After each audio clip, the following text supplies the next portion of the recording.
નમસ્કાર, આપ જોઈ રહ્યા છો નેશન પ્લસ ન્યૂઝ. હું છું આપની સાથે હેતલ ભગત. વડોદરામાં તબીબને ડરાવી ધમકાવીને ડિજિટલ એરેસ્ટ બતાવીને 32 લાખથી વધુની ઠગાઈ કરનાર 4 સાયબર આરોપીઓને વડોદરા પોલીસે ઝડપી પાડ્યા છે.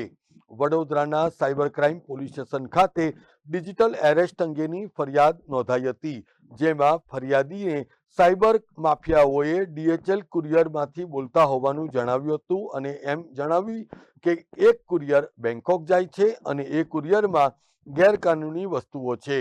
ત્યારબાદ ફરિયાદીને મુંબઈથી લેન્ડલાઇન નંબર અને મોબાઈલ નંબરથી ફોન આવે છે અને મુંબઈ ક્રાઇમ બ્રાન્ચમાંથી બોલવાનું કહીને વિડીયોગ્રાફીમાં નિવેદન નોંધવાનું બતાવીને ધમકીઓ આપી હતી.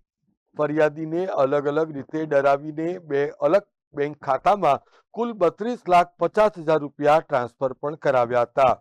સાયબર ક્રાઇમ પોલીસે આ તબીબની ફરિયાદને આધારે મુંબઈના ઇબ્નુ સિયાદ અબ્દુલ સલીમ અશરફ, અમદાવાદના ધીરજ ચોથાણી અને સુરતના પ્રિન્સ રવિપરાની ધરપકડ કરીને વધુ કાર્યવાહી હાથ ધરી છે. પોલીસે સાયબર ઠગો પાસેથી 32,50,000 રૂપિયા પણ રિકવર કર્યા છે. વડોદરાના પોલીસ કમિશનર નરસિંહા કોમારે શહેરીજનોને સાયબર ઠગોથી ચેતીને રહેવાની પણ અપીલ કરી હતી. વડોદરા સિટી સાયબર ક્રાઇમ સેલે ડિજિટલ અરેસ્ટના એક કિસ્સાને ડિટેક્ટ કરી આરોપીને અટક કરી ગુનામાં સંડોવાયેલ તમામ 32 લાખના જે મુદ્દામાલ છે આને જપ્ત કરી છે. આમાંથી 3 લેસન છે આપણા માટે.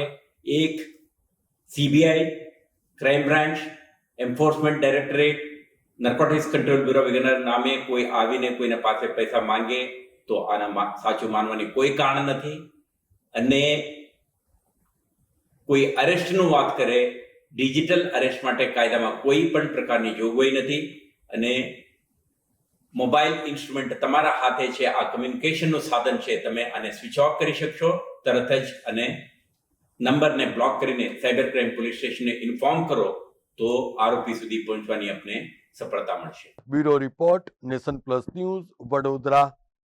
સમાચારોના સતત અપડેટ મેળવવા માટે અમારી નેશન પ્લસ ન્યૂઝની યુટ્યુબ ચેનલને સબસ્ક્રાઇબ કરો, બેલ આઇકન દબાવો અને જોડાયેલા રહો ફેસબુક, ઇન્સ્ટાગ્રામ અને ટ્વિટર પર.